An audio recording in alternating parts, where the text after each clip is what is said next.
ഷിരൂരിലെ രക്ഷാദൌത്യവുമായി ബന്ധപ്പെട്ട ഏറ്റവും പുതിയ വിവരങ്ങൾ നൽകാനാണ് ഞങ്ങളുടെ പ്രതിനിധികൾ ഷിരൂരിൽ നിന്നും തത്സമയം ചേരുന്നത്. അല്പം മുമ്പ് അവിടെ ഉന്നതതല യോഗം ചേർന്നിരുന്നു. അതിൽ രക്ഷാദൌത്യം ഏത് പ്രതികൂല സാഹചര്യത്തിലും തുടരാൻ തീരുമാനിച്ചിരിക്കുന്നു. ഏറ്റവും പ്രധാനപ്പെട്ട കാര്യം പുതിയ ചില സംവിധാനങ്ങൾ, സാങ്കേതിക വിദ്യകൾ ഇവിടേക്ക് എത്തിക്കാനുള്ള തീരുമാനമാണ്. അതിലേറ്റവും പ്രധാനം ഒരു ഫ്ലോട്ടിംഗ് ബ്രിഡ്ജാണ്. അത് കൊണ്ടുവന്ന ശേഷം 10 ടണ്ണോളം ഭാരം വഹിക്കാൻ കഴിയുന്ന തരത്തിലുള്ള ഫ്ലോട്ടിംഗ് ബ്രിഡ്ജാണ്. അതിലേക്ക് ചെറിയ ഹിറ്റാച്ചി ഉൾപ്പെടെ ഇറക്കി ഈ പുഴയിൽ എത്തിച്ച ശേഷം തെരച്ചിൽ നടത്തുക. ഒപ്പം തന്നെ മറ്റ് സാങ്കേതിക വിദ്യകൾ, യന്ത്ര സംവിധാനങ്ങളൊക്കെയും പുഴയുടെ ഭാഗത്തേക്ക്, അതായത് അർജുന്റെ ലോറി ഉണ്ട് എന്ന് സംശയിക്കുന്ന ഭാഗത്തേക്ക് എത്തിക്കുക എന്നുള്ളതാണ് ഈ പുതിയ ഉപകരണം കൊണ്ട് ഉദ്ദേശിക്കുന്നത്. അത് നാളെ തന്നെ ഇവിടേക്ക് എത്തിക്കാനാണ് തീരുമാനം. സിജു കണ്ണൻ കൂടി വിവരങ്ങൾ നൽകാൻ ചേരുകയാണ്. സിജു, ഈ തെരച്ചിലുമായി ബന്ധപ്പെട്ട വിവരങ്ങളാണ് നമ്മൾ സംസാരിച്ചു കൊണ്ടിരിക്കുന്നത്. സിജു, നോക്കൂ, ഇപ്പോൾ നമ്മൾ കാണുന്ന ദൃശ്യങ്ങളിൽ ഈ പുഴയുടെ നടുക്കായി ഒരു മൺകൂന രൂപപ്പെട്ടിരിക്കുന്നു, ഒരു തുരുത്ത് പോലെ. ഇപ്പോൾ രക്ഷാദൌത്യത്തിലെ സംഘാംഗങ്ങൾ ഉൾപ്പെടെ അതിന് മുകളിൽ ഇറങ്ങി നിൽക്കുന്നതൊക്കെ നമ്മൾ ദൃശ്യങ്ങളിൽ കാണുന്നുണ്ട്. പക്ഷേ ഇതിന് താഴെയാണ്, അല്ലെങ്കിൽ ഈ പ്രദേശത്താണ് സിജു ലോറി ഉണ്ടോ എന്ന് സംശയിക്കുന്നത്. ഇവിടെ ഇത്രമേൽ ഉറപ്പ് ഉള്ളപ്പോൾ അത് ആ മണ്ണ് അവിടെ ഉറച്ചു പോയിട്ടുണ്ട്, ഒരു തുരുത്ത് പോലെ ഉറച്ചു പോയിട്ടുണ്ട്. അപ്പോൾ അതിനടിയിലുള്ള രക്ഷാദൌത്യം അല്ലെങ്കിൽ അതിന്റെ ഉള്ളിലുള്ള തിരച്ചിൽ അതെങ്ങനെ സാധ്യമാകുമെന്നാണ് പ്രതീക്ഷിക്കുന്നത് സിജു? നാവികസേന ഉദ്യോഗസ്ഥർക്ക്, വിദഗ്ധർക്ക് അടിയിലേക്ക് പോകാൻ സാധിച്ചാൽ തന്നെ ഈ മൺകൂന അവിടെ ഒരുക്കുന്ന പ്രതികൂലമായ സാഹചര്യം, അവസ്ഥ എങ്ങനെയാണ്?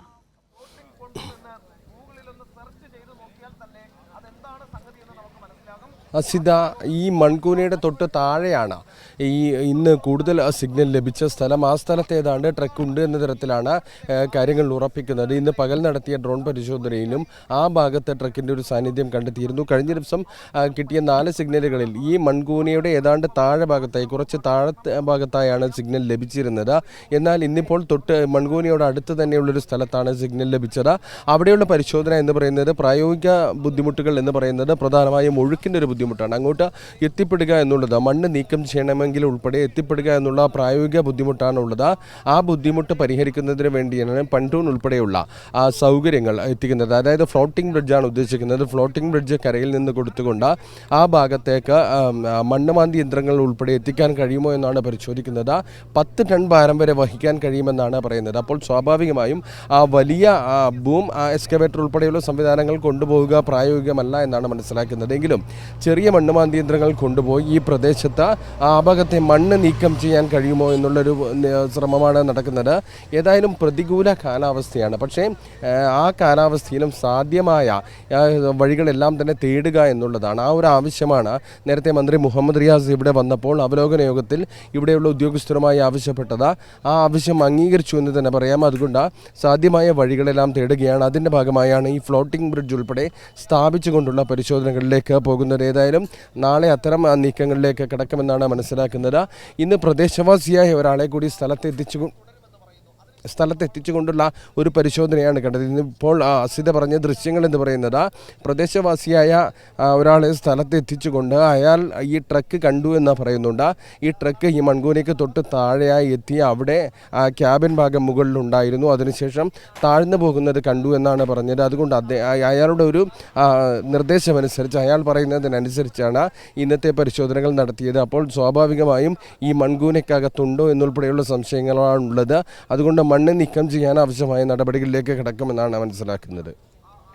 ശരി സിജു, പക്ഷേ ഈ പുഴയിലെ ഒഴുക്കുമായി ബന്ധപ്പെട്ട സാഹചര്യം അങ്ങനെ തന്നെ തുടരുന്നത് ഇപ്പോൾ അടുത്ത ദിവസങ്ങളായാൽ പോലും ഈ ഫ്ലോട്ടിംഗ് ബ്രിഡ്ജ് എത്തിച്ചാലും അത്തരം സംവിധാനങ്ങൾ കൊണ്ടുവന്നാലും ഈ ലോറിയുമായി ബന്ധപ്പെട്ട വിവരം, അല്ലെങ്കിൽ ലോറിക്കുള്ളിൽ അർജുൻ ഉണ്ടോ എന്നുള്ള കണ്ടെത്തൽ, അതിന് നാവികസേനാംഗങ്ങൾ അല്ലെങ്കിൽ ഡൈവർമാർ പുഴയുടെ അടിത്തട്ടിലേക്ക് പോകുക തന്നെ വേണമല്ലോ സിജു. അതെങ്ങനെ, അത് എത്ര ദിവസത്തിനുള്ളിലൊക്കെ സാധിക്കും എന്നുള്ളതാണ് നിലവിലെ ഒരു പ്രതീക്ഷ. സ്വാഭാവികമായി മഴയൊക്കെ തുടരുന്ന പശ്ചാത്തലത്തിൽ ഗംഗാവലിപ്പുഴ ഒരു പഴയ ഒഴുക്കിലേക്ക് എത്താൻ ഒരുപക്ഷെ ദിവസങ്ങൾ എടുക്കില്ലേ?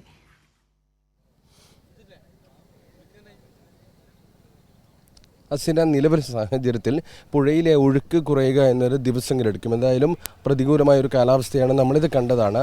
അല്പസമയം വെയിൽ വന്നാലും പിന്നീട് ശക്തമായ മഴ, കാറ്റും മഴയും വരുന്ന ഒരു സാഹചര്യമാണ്. മൺസൂൺ കാലത്ത് ഗംഗാവാലി പുഴ ഇതേപോലെ നിറഞ്ഞൊഴുകുന്നതാണ്. വലിയ 300 മീറ്റർ മുതൽ 500 മീറ്റർ വരെ വീതിയിൽ നിറഞ്ഞൊഴുകുന്ന ഒരു പുഴയാണ്, വലിയ പുഴയാണ്. അതുകൊണ്ട് തന്നെ അതിൽ ഒഴുക്ക് കുറയുക എന്ന് പറയുന്നത് ദിവസങ്ങളെടുക്കും. ഏതായാലും ആ ഒഴുക്ക് തടയുന്നതിന് മറ്റെന്തെങ്കിലും സംവിധാനം ഏർപ്പെടുത്തുക എന്നുൾപ്പെടെയുള്ള കാര്യങ്ങൾ പ്രായോഗികമല്ല എന്നാണ് നാവികസേന നിലവിൽ നടത്തിയ വിലയിരുത്തൽ.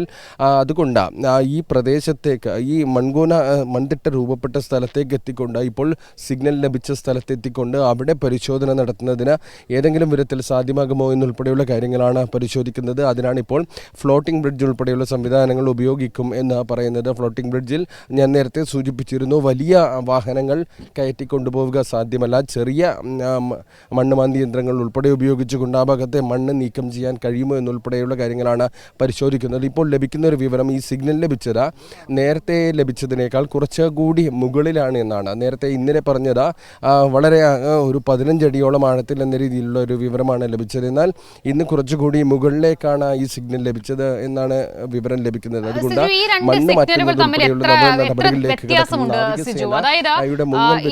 ഇന്നലെ വരെ നമ്മൾ കരുതിയിരുന്ന സിഗ്നൽ ഇന്നിപ്പോൾ ഈ പ്രദേശവാസിയുടെ മൊഴി കൂടി അതിന് അല്പം കൂടി ഒരു സാധൂകരിക്കുന്നുണ്ടല്ലോ, അല്പം കൂടി പ്രായോഗികത, വിശ്വാസ്യത കൊണ്ടുവരുന്നുണ്ട്. അപ്പോൾ ഈ രണ്ട് സിഗ്നൽ തമ്മിൽ എത്ര ദൂരമുണ്ട്?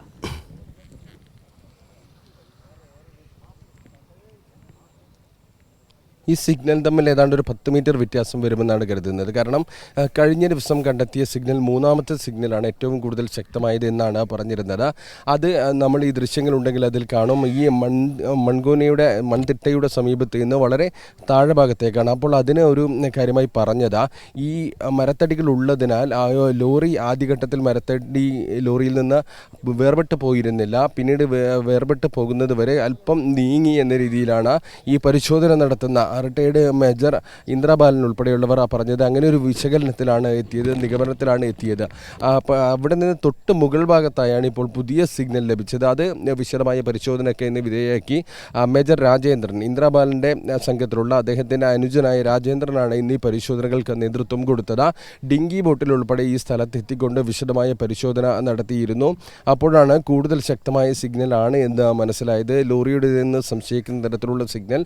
അതുകൊണ്ട് തന്നെ ആ ഭാഗത്ത് ആദ്യം പരിശോധന നടത്താനാണ് തീരുമാനമെന്നാണ് അറിയുന്നത്. നാവികസേന പരിശോധിക്കുന്നത്, പ്രഥമ പരിഗണന നൽകുന്നത് ഈ മൺതിട്ടയോട് അടുത്തു ലഭിച്ചിരിക്കുന്ന സിഗ്നലിലാണ്. എന്തായാലും വലിയ ഒരു വ്യത്യാസം രണ്ടും തമ്മിലില്ല, ചെറിയ വ്യത്യാസം മാത്രമാണ് ഉള്ളത്. ഏതാണ്ട് ഒരു 10-15 മീറ്ററുടെ വ്യത്യാസം മാത്രമാണ് ഇന്നലെ പറഞ്ഞ സിഗ്നലും ഈ പറയുന്ന സ്ഥലത്തെ സിഗ്നലും തമ്മിലുള്ള വ്യത്യാസമായി ഉള്ളത്. ഏതായാലും ഈ ക്യാബിൻ വേർപെട്ട് പോകാൻ സാധ്യതയില്ല എന്നുൾപ്പെടെയുള്ള കാര്യങ്ങൾ ഇന്നലെ തന്നെ വ്യക്തമാക്കിയതാണ്. അത് ഭാരത് ബെൻസിൻ്റെ ടെക്നീഷ്യന്മാരുമായി ബന്ധപ്പെട്ടുകൊണ്ട് അത്തരം കാര്യങ്ങളിൽ ഒരു വിശദീകരണം ആവശ്യപ്പെട്ടു. അത്തരത്തിൽ വേർപെട്ട് പോകാൻ സാധ്യതയില്ല എന്നാണ് പറയുന്നത്. ഇന്ന് ആ സംഭവം കണ്ടു എന്ന് പറയുന്ന പ്രദേശവാസിയുടെ വാക്കുകൾ കൂടി വരുമ്പോൾ അതിൻ്റെ അടിസ്ഥാനത്തിൽ നടത്തിയ പരിശോധനയിലാണ് കൂടുതൽ ശക്തമായ സിഗ്നൽ ഈ മൺതിട്ടയോട് അത് കേന്ദ്രീകരിച്ചുള്ള തെരച്ചിലിൽ പോസിറ്റീവായിട്ടുള്ള ചില സിഗ്നലുകൾ ലഭിക്കുകയും ചെയ്തിട്ടുണ്ട്. കഴിഞ്ഞ ദിവസം ലഭിച്ചതിനേക്കാൾ ശക്തമായ സിഗ്നലാണ് ഈ പുതിയ ദൃക്സാക്ഷിയുടെ മൊഴിയുടെ അടിസ്ഥാനത്തിൽ നടത്തിയ പരിശോധനയിൽ ലഭിക്കുകയും ചെയ്തത്. അതും ഇനിയിപ്പോൾ ഈ ദൗത്യത്തിൽ മുന്നോട്ട് പോകുന്ന ദിവസങ്ങളിൽ നിർണായകമാകുകയും ചെയ്യും.